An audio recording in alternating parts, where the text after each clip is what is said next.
Notes के लिए video के डिस्क्रिप्शन में चेक कीजिए, वहां पे आपको पता चल जाएगा नोट्स कैसे मिलेंगे। और जो भी सामने आपके लिखा है वीडियो को पॉज करके थोड़ा इसको अच्छे से पढ़ लीजिएगा, इंपॉर्टेंट चीज है। नमस्ते एवरीवन, इस वीडियो से हम स्टार्ट करेंगे मध्य प्रदेश का जो पाषाण कालीन इतिहास है ना, उसे पूरा इसमें कवर करेंगे। अब इसमें इंपॉर्टेंट चीजें जो भी होंगी मैं बताते जाऊंगा, और एग्जाम में किस हिसाब से क्वेश्चन आते हैं ये जानने के लिए आपको ये करना है कि मध्य प्रदेश की कोई सी भी ऑब्जेक्टिव किताब आप ले सकते हैं, है ना। कोई सी भी ऑब्जेक्टिव किताब ले लो और उस ऑब्जेक्टिव क्वेश्चंस को लगाओ। इससे आपको पता चलेगा कि एग्जाम में किस किस टाइप के क्वेश्चन पाषाण काल से पूछे जाते हैं। मेनली इसमें ये पूछा जाता है कि फलानी जगह कौन से जिले में है, जैसे पूछ लेगा हथनौरा कौन से जिले में है, भीमबेटका कौन से जिले में है, कायथा कौन से जिले में है, नवदा टोली कौन से जिले में है, डांग वाला कौन से जिले में है, ठीक है ना, ये पूछ लेगा। या पीएससी में अगर आएगा तो मेंस में 3 नंबर के क्वेश्चन आते हैं इसमें। हथनौरा ऐसे आ जाएगा, आपको लिखना पड़ेगा सीहोर जिले में है, पूरा पाषाणकालीन स्थल है, जो भी अवशेष प्राप्त हुए हैं आपको वो चीजें यहाँ पे लिखनी पड़ेंगी। तो ये आपको याद रखना है कि कौन सा स्थल जो है वो कौन से जिले में है, ये बहुत ज्यादा इंपॉर्टेंट है एग्जाम के हिसाब से, ठीक है। अब एक एक करके एक एक जगह को देखेंगे कि कौन सी जगह कहाँ पर है। ये जो डायग्राम जो मैंने बनाया ये आपको याद रखना है, ठीक है। कम जगह में ही आपको बहुत सारी चीजें इसमें याद हो जाएंगी, इसलिए मैंने लिखा भी है यहाँ पे क्विक फैक्ट। अब आगे बढ़ते हैं। पहला हमारा है क्या, हथनौरा। हथनौरा सीहोर जिले में स्थित है और ये किस लिए प्रसिद्ध है। पहले तो आपको ये याद रखना है कि हथनौरा एक पूरा पाषाणकालीन स्थल है, ठीक है, पूरा पाषाणकालीन स्थल हथनौरा सीहोर जिले में है। और ये फेमस इसलिए है क्योंकि भारत में जितने भी मनुष्य के जो अवशेष प्राप्त हुए ना, सबसे पुराना अवशेष जो प्राप्त हुआ है वो नर्मदा नदी घाटी में हथनौरा में प्राप्त हुआ है। हथनौरा में, है ना, एक खोपड़ी का एक जीवाश्म प्राप्त हुआ था जो भारत में पाया गया सबसे पुराना जीवाश्म है। और अकेला जीवाश्म मतलब एक खोपड़ी मिली थी, ठीक है ना, एक इंसानी खोपड़ी मिली थी और उस खोपड़ी को नाम दिया गया था नर्मदा मानव या नर्मदा ह्यूमन, ये नाम दिया गया था, ठीक है। अब मैं आपको वो खोपड़ी दिखाता हूँ कि वो खोपड़ी दिखती कैसी है। ये देखिए आपके सामने जो दिख रही है ना, ये तो ये जो खोपड़ी प्राप्त हुई थी ये भारत में पाई गई सबसे पुरानी खोपड़ी है मनुष्य की, है ना।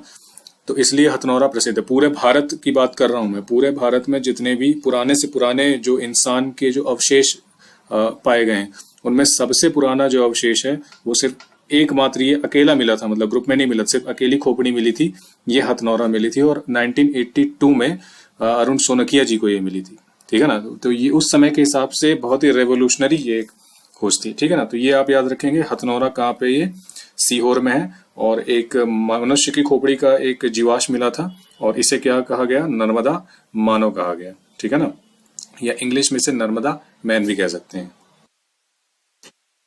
तो ये हो गया हमारा हथनौरा सीहोर। 1982 में अरुण सोनकिया जी ने मानव खोपड़ी के जीवाश्म प्राप्त किए। वो खोपड़ी मैंने आपको दिखा दी कैसे दिखती है। दूसरा आता है भूतरा। ये उतना इंपॉर्टेंट नहीं है, फिर भी मैंने नोट्स में लिखा था तो मैंने इसे लिख दिया है। भूतरा कहाँ पे, ये बस याद रख लीजिए, भूतरा कहाँ पे, नरसिंहपुर में है, ठीक है ना। भूतरा कहाँ पे, नरसिंहपुर में। नेक्स्ट बहुत इंपॉर्टेंट है आदमगढ़, बहुत ही ज्यादा इंपॉर्टेंट है।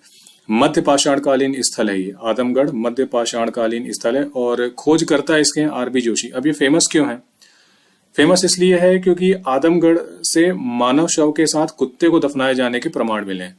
इसका मतलब आप जैसे हिस्ट्री, मैंने आपसे बोला था ना कि इस वीडियो को देखने से पहले इंडिया की हिस्ट्री आप पढ़ के आइएगा, ठीक है ना। जो नहीं पढ़ा है पहले जाके पढ़ के आ जाओ। मानव के पशुपालक होने के साक्ष्य प्राप्त हुए, इसका क्या मतलब है, मतलब मनुष्य की जहां पे बॉडी मिली है वहां पे कुत्ते की भी बॉडी मिली, यानी कुत्ते को इंसान के साथ दफनाया गया। इसका मतलब ये है कि कुत्ते को पालतू बना लिया गया था मनुष्य के द्वारा, इससे ये सिद्ध होता है, ठीक है ना। आदमगढ़, अब मैं आपको आदमगढ़ दिखा देता हूँ कैसा दिखता है हमारा प्यारा आदमगढ़। ये है, ठीक है, ये आदमगढ़ है। ये आदमगढ़ की गुफाएं हैं और कई सारी चित्रकारियां आपको यहाँ पे मिलेगी आदमगढ़ की गुफाओं में। ये ना, ये उस समय जैसे मैंने बताया था ना कि मनुष्य को लिखना तो आता नहीं था, जो चित्रकारी के माध्यम से बताता था जो भी चीजें कर रही है। ये देखिए, ये चित्र देखिए, ये सब आदि मानव ने बनाए हैं गुफाओं में। इन्हीं गुफाओं में रहता था और इन्हीं गुफाओं में चित्र बनाता था, ठीक है ना। ये एक मैंने वीडियो डाउनलोड किया था, ये देखिए, ये कोई गाइड है, ये दिखा रहा है यहाँ पे। स्पीड मैंने बढ़ा दी, स्पीड कम कर देता हूँ। ये ठीक है, ये देखिए, हालांकि बहुत पुराना हो गया है तो अब बहुत डल हो गए हैं चित्र। ये देखिए, हल्के हल्का चित्र है, आपको देखिए, है ना। तो जो नहीं गया है एक बार जाके देखो आदमगढ़ में, है ना। कई सारे चित्र आपको मिलेंगे, हिरण के मिलेंगे, बैल के मिलेंगे, मनुष्य शिकार कर रहा है, ऐसे चित्र आपको मिलेंगे, ठीक है ना। तो जाके एक बार देखिएगा जरूर। तो ये है आपका आदमगढ़। तो इसमें क्या याद रखना है, कहाँ पे स्थित है ये, होशंगाबाद में स्थित है, मध्य पाषाण कालीन स्थल है। खोजकर्ता कौन है इसके, आरबी जोशी थे। और मानव के पशुपालक होने के साक्ष्य प्राप्त हुए, मतलब क्या कि मनुष्य के शव के साथ, इंसान की बॉडी के साथ एक कुत्ते की बॉडी के दफनाए जाने के प्रमाण यहाँ से मिले हैं। और गुफाएं हैं आदमगढ़ में जिसमें आदि मानव की चित्रकारी आपको मिलती है, ठीक है। दूसरा एक है भीमबेटका। भीमबेटका बहुत इंपॉर्टेंट है, ये आपको याद रखना है। कहाँ पे भीमबेटका, रायसेन में है ना। अब भीमबेटका भी किस लिए प्रसिद्ध है ये मैं आपको दिखाता हूँ, एक मिनट। ये देखिए, ये भीमबेटका की गुफाएं हैं, ये है ना, इस तरह की गुफाएं, यानी आदि मानव यहाँ रहा करता था। अभी सरकार के द्वारा इसके संरक्षण के प्रयास किए जा रहे हैं। कई चित्रकारियां भी आपको दिखेंगी यहाँ पे, है ना। अब ये जो मूर्ति यहाँ देख रहे हैं ना, ये मूर्ति बनी नहीं है, तो मूर्ति सरकार ने बनाई है ऐसे, मतलब दिखाने के लिए कि ऐसे आदि मानव यहाँ पे रहा करता होगा इन गुफाओं में, ऐसा है ना। अब इसमें भी कई चित्रकारियां हैं, मैं देखता हूँ कहाँ पे बनी है। ये देखो, है ना, जैसे ये हाथी बना हुआ है, ठीक है ना। तो ऐसे कई आपको चित्रकारियां मिलेंगी। एक ये है, एक ये बना हुआ है। तो बहुत सारी चित्रकारियां आपको मिलेगी, आदमगढ़ की गुफाओं में मिलेगी और भीमबेटका की गुफाओं में मिलेगी, है ना। तो जो नहीं गया है एक बार जाके देखना जरूर, नहीं तो कहीं कोई पूछ लेगा कहाँ से आए हो, मध्य प्रदेश से आए हैं, तो यहाँ गए हो वहां गए हो, तो कहीं घूमे ही नहीं होगे, तो क्या मतलब नाक कटवा लोगे ना जाके, है ना। उसके बाद आते हैं मध्य पाषाण कालीन स्थल में, एक है बाघ की गुफाएं, है ना। अब बाघ की गुफाएं इंपॉर्टेंट इसलिए है क्योंकि मध्य पाषाण कालीन स्थल तो है ही, बाघ की गुफाएं, यहाँ से कुछ उपकरण मतलब पत्थर के औजार प्राप्त हुए हैं। इसके अलावा गुप्त काल से भी संबंधित है बाघ की गुफाएं। तो आपको ये याद रखना है कि जो बाघ की गुफाएं हैं वो गुप्त काल से संबंधित है और बौद्ध धर्म से संबंधित है। इसके बारे में थोड़ा सा डिटेल में मैंने आपको बताया है, इसी चैनल पे एक वीडियो पड़ा होगा, MPPSC प्रीलिम्स का यूनिट 1 पार्ट बी, है ना, मध्य प्रदेश की कला और संस्कृति, है ना। फिर से बोल रहा हूँ, कान खोल के सुनो, MPPSC यूनिट 1 पार्ट बी, इसी चैनल पे आपको वीडियो मिल जाएगा, 3-4 घंटे का है। उसमें मध्य प्रदेश की कला और संस्कृति के बारे में मैंने बताया है। तो जितनी भी गुफाएं हैं वहां पे मैंने डिटेल में बताया आपको, है ना। तो बाघ की गुफाओं के बारे में थोड़ा डिटेल आप वहां पे पढ़िएगा। अभी आपको ये याद रखना है कि बाघ की गुफाएं एक तो गुप्त कालीन है, बहुत इंपॉर्टेंट है, डायरेक्ट क्वेश्चन आता है कौन से काल से संबंधित है। तो बाघ की गुफाएं किस काल से संबंधित है, गुप्त काल से संबंधित है। और कौन से धर्म से संबंधित है, बौद्ध धर्म से संबंधित है, ठीक है ना। अब मैं एक काम करता हूँ यार, तुम लोग को दिखाई देता हूँ ना यार एक बार, बाघ की गुफाएं दिखती कैसी हैं। ये देखो, अभी सामने जो स्क्रीन देख रहे हो ना, ये है बाघ की गुफाएं, ठीक है ना। ये बाघ की गुफाएं धार जिले में स्थित है। अब बाघ इसलिए कहते हैं, मतलब बाघ रहने लग गए होंगे बाद में, इसलिए बाघ कहते हैं, ठीक है ना। तो अभी इसमें इंपॉर्टेंट ये दो चीजें जो मैंने आपको बताई कि एक तो ये गुप्त कालीन है, बहुत इंपॉर्टेंट है, गुप्त कालीन है, और दूसरा किस धर्म से संबंधित है, बौद्ध धर्म से संबंधित है, ठीक है। ये बाघ की गुफाएं हैं। अब इसमें पेंटिंग, ये देखो, जो पेंटिंग देख रहे हो ना, ये पेंटिंग, एक ये पेंटिंग, ठीक है। अब और डिटेल में इसको देखना तो जो नीचे वीडियो मेरा पड़ा हुआ है, MPPSC यूनिट 1 पार्ट बी का, मध्य प्रदेश की कला संस्कृति, उसमें जाके देखना, उसमें आपको थोड़ा सा और डिटेल में मैंने बताया था उसमें, है ना। तो ये चित्रकारी है, रंगीन चित्रकारी है बाघ की गुफाओं में, ये दिख रहा है, ये इस टाइप की चित्रकारी, ये समझो ये गुप्त कालीन है, ये गुप्त कालीन है, सोचो कितना पुराना है ना। तो उस समय तक की पेंटिंग यहाँ पे ये बनी हुई है और सारी बौद्ध धर्म से संबंधित है, ठीक। तो ये आपकी बाघ की गुफाएं थी। अब आ जाते हैं नवपाषाण कालीन स्थल में, ठीक है। नवपाषाण कालीन स्थल, नियोलिथिक पीरियड भी इसे कहते हैं। अब इसमें आपको नवपाषाण कालीन में सिर्फ ये जगह याद रखनी है, ठीक है। एक इसमें क्वेश्चन आ चुका है वन रक्षक के एग्जाम में, फॉरेस्ट गार्ड के एग्जाम में 2015 में, कि एरण कहाँ पे स्थित है, सागर में। और अगर ये भी आ जाता है कि इनमें से कौन सा स्थल नवपाषाण कालीन स्थल है ना, तो ये आपको याद रखना है। अब पता कैसे चलेगा कहाँ से क्या आया, तो मैंने आपको बताया कि MP की जो ऑब्जेक्टिव किताबें हैं, कोई ये किताब ले लो और उसी को 2-4 बार आप सॉल्व करो, तो उससे आपको ये अंदाजा हो जाएगा कि एग्जाम में किस टाइप के क्वेश्चन आते हैं, ठीक है ना। ऐसे जगह याद रखेंगे, मनुआ भान टेकरी, श्यामला हिल्स तो पता ही होगा, बालूकाश्म पहाड़ी, ये कहाँ पे है, भोपाल में है। और भेड़ा घाट, तिलवारा घाट, लम्हेटा घाट, ये जितने भी घाट वगैरह हैं, सरस्वती घाट भी है, ठीक है। तो ये सारे घाट कहाँ पे, ये जबलपुर में। और एक संग्रामपुर घाटी कहाँ पे, दमोह में, है ना। तो ये एक नजर इन पे आप मार लेंगे। अब एरण के बारे में बात करेंगे तो एक आपको ये याद रखना है, एक तो सागर में स्थित है एरण, है ना। अब एरण नवपाषाण कालीन स्थल है, नियोलिथिक पीरियड से इसका रिलेशन है। और उससे भी ज्यादा इंपॉर्टेंट है कि ये गुप्तकालीन यहाँ से बहुत सारे अवशेष प्राप्त हुए, इंस्क्रिप्शन आपको मिले हैं। ठीक है, अब वो इंस्क्रिप्शन कौन कौन से हैं मैं आपको दिखाता हूँ। एरन, ये तो तोरमान है ये, और आपको एक मिनट दिखाता हूँ, ये एरन है ना, दो चार आपको पूरा दिखा देता हूँ। देखो ये है ना, ये जो हिंदू धर्म में वराह अवतार भगवान का एक अवतार बताया जाता है ना, विष्णु का अवतार, सुअर का अवतार, ठीक है ना, ये वराह अवतार, ये गुप्तकालीन है, ये है ना, ये मध्य प्रदेश में ही है, देखा नहीं होगा लोगों ने। ठीक है, जबकि बहुत ही प्रीशियस जगह है, बहुत ही प्रीशियस जगह है। एक ये देखो, ये गुप्तकालीन ये मंदिर प्राप्त हुए। ठीक है, ये 1892 में इसकी खुदाई की गई थी, तभी मंदिर प्राप्त हुआ था। सोचो कि कितना इंपॉर्टेंट है, कितना पुराना है। ये देखो बड़ा, द कोलोसल वराहा एट एरन, ठीक है ना, कोलोसल का मतलब होता है बहुत बड़ा, और ये सुअर है ना, विष्णु जी का जो वराह अवतार सुअर, और इसी के ऊपर एक इंस्क्रिप्शन यानी एक अभिलेख लिखा हुआ है, वो हाँ ये है ना, ये जो सुअर बना था ना, ये इंस्क्रिप्शन लिखा हुआ है, संस्कृत में लिखा हुआ है, शायद 7 या 9 लाइनें इसमें, कितनी 1 2 3 4 5 6 7 8 या 9 लाइनें इसमें, है ना। ये जो इंस्क्रिप्शन है, ये जो अभिलेख है, ये एक हूण एम्पायर, भारत का इतिहास आपने जो अगर पढ़ा होगा तो उसमें हूण साम्राज्य जो गुप्त साम्राज्य पे आक्रमण किया करता था, उसका एक शासक था तोरमाण, है ना, ये लिखा हुआ तोरमाणा इंग्लिश में कहते हैं। तो हूण जो रूलर था तोरमाण, उसका ये इंस्क्रिप्शन है, उसका अभिलेख है। एक ये हो गया, ठीक है ना, ये देखो। अब दूसरा एक इंपॉर्टेंट है जो सती का अभिलेख माना जाता है, कि भारत में सती का पहला प्रमाण जो माना जाता है, ये देखो, है ना। अब सती वाला मैं आपको दिखा देता हूं,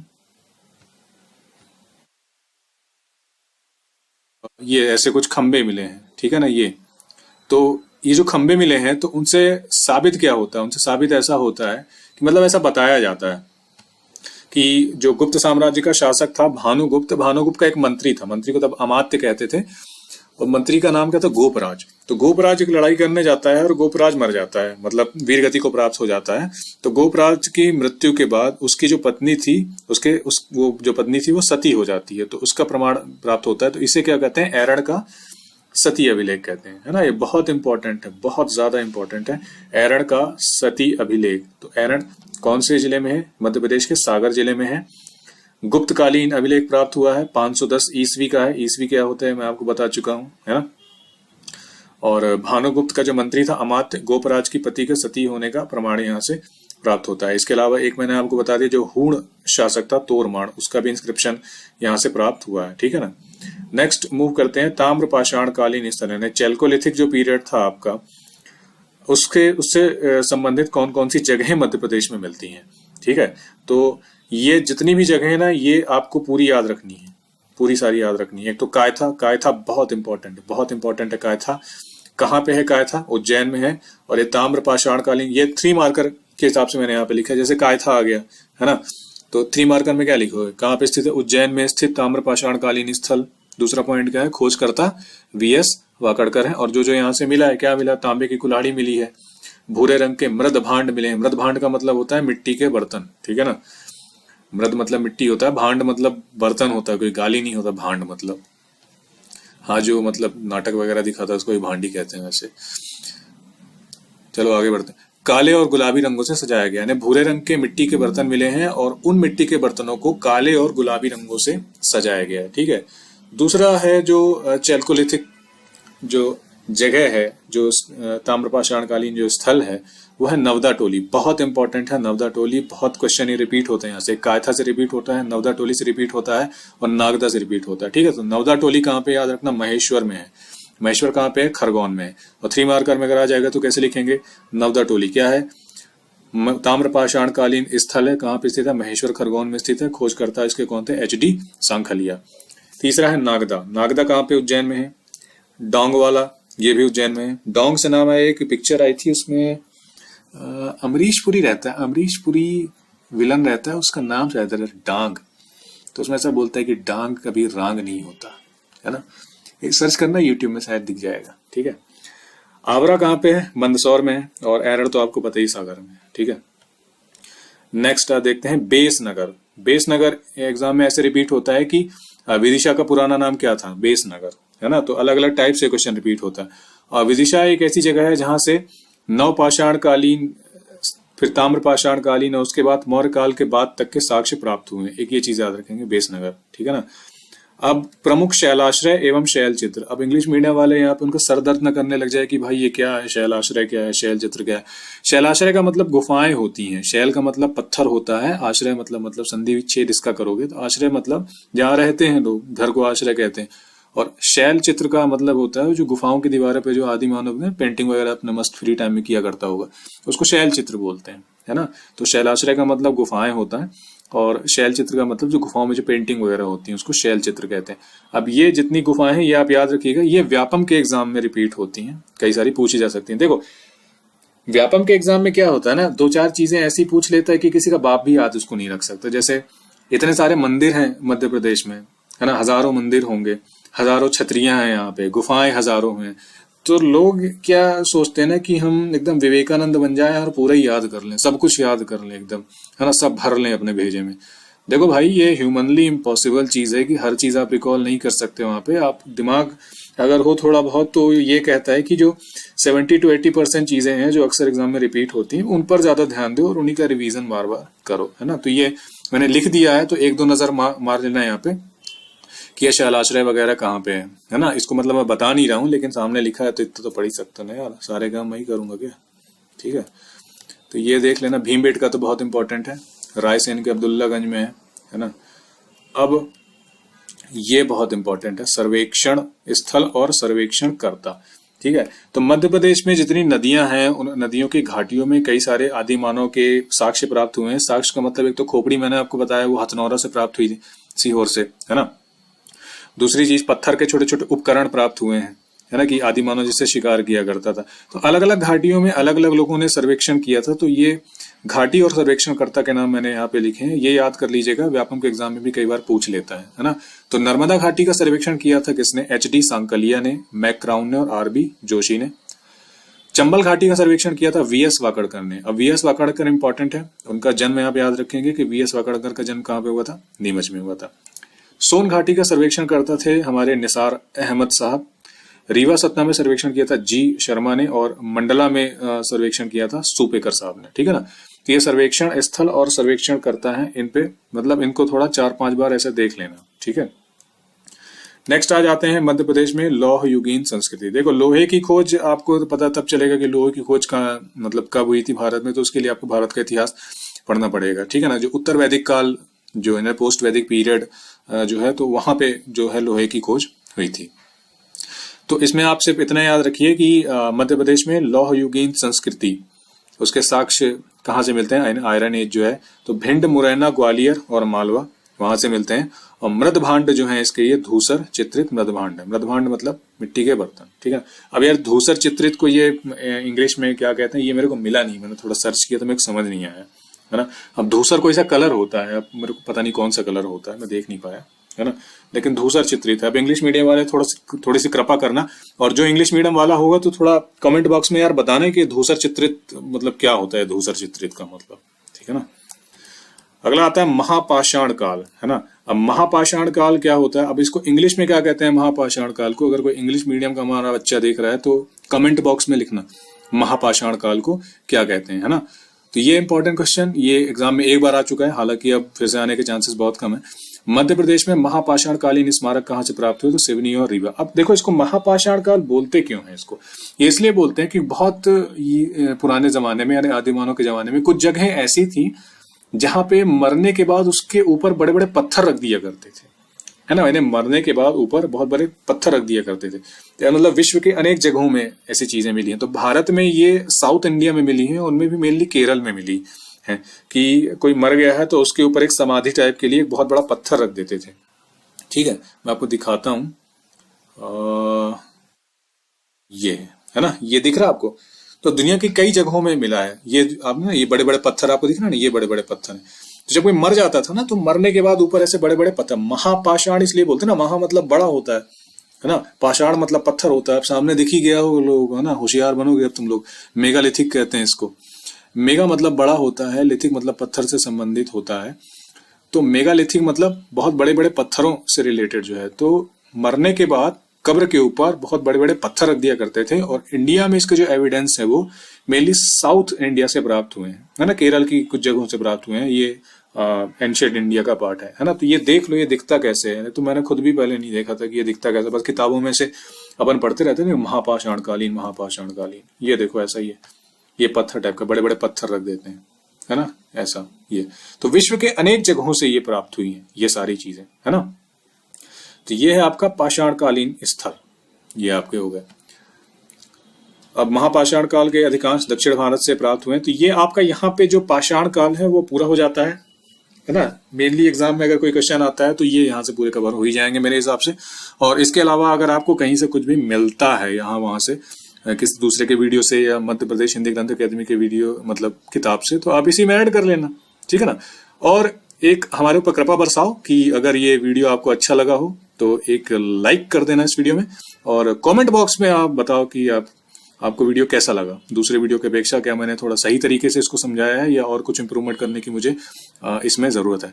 अब अगले वीडियो में नेक्स्ट जो पार्ट है उसमें हम मिलते हैं। और इसके अलावा मेरे चैनल पे और भी बहुत शानदार शानदार वीडियो डले हुए हैं, तो चैनल को स्क्रॉल डाउन करेंगे, एक वीडियो वही पड़ा हुआ है कि how to crack MPPSC in first attempt. मतलब देखो गारंटी नहीं है, मतलब कुल मिला के बात है कि आप अपना 100% एफर्ट कैसे डालो, है ना। तो मेरे चैनल पे जाओ, देखो बहुत अच्छे अच्छे वीडियो पड़े हुए हैं, और जो भी वीडियो आपको अच्छा लगे मेरे चैनल का उसमें कमेंट जरूर करना, है ना, क्योंकि भाई दिल से बुरा लगता है ना इतना अच्छा वीडियो बनाओ और लोग कमेंट ना करें। Okay, thank you so much. थोड़ा सा अपने एडवर्टाइजमेंट भी कर लेता हूँ यार। देखिए, जो भी MPPSC प्रीलिम्स की तैयारी कर रहा है तो मेरे चैनल पे आपको प्लेलिस्ट के सेक्शन में जब आप जाएंगे तो ये all in one videos MPG के मिलेंगे। जब आप इसमें क्लिक करोगे तो ये प्लेलिस्ट आपको दिखेगी, ठीक है। तो प्रीलिम्स की जो जो यूनिट मैं कंप्लीट करवाते जा रहा हूँ उसमें मैं अपडेट करता जाऊंगा, है ना। आपका 90% से ज्यादा पोर्शन यहाँ पे कवर हो जाएगा, बहुत मल्टीपल टाइम आप रिवीजन कर पाएंगे। इसलिए इस प्लेलिस्ट में जितने वीडियोस डले हैं सबको दो बार आप चाहे स्पीड बढ़ा के देख लो चाहे कैसे देख लो, बहुत ही कम टाइम में आपका सिलेबस कंप्लीट हो जाएगा और 10 बार एग्जाम से पहले आप रिवीजन कर पाएंगे।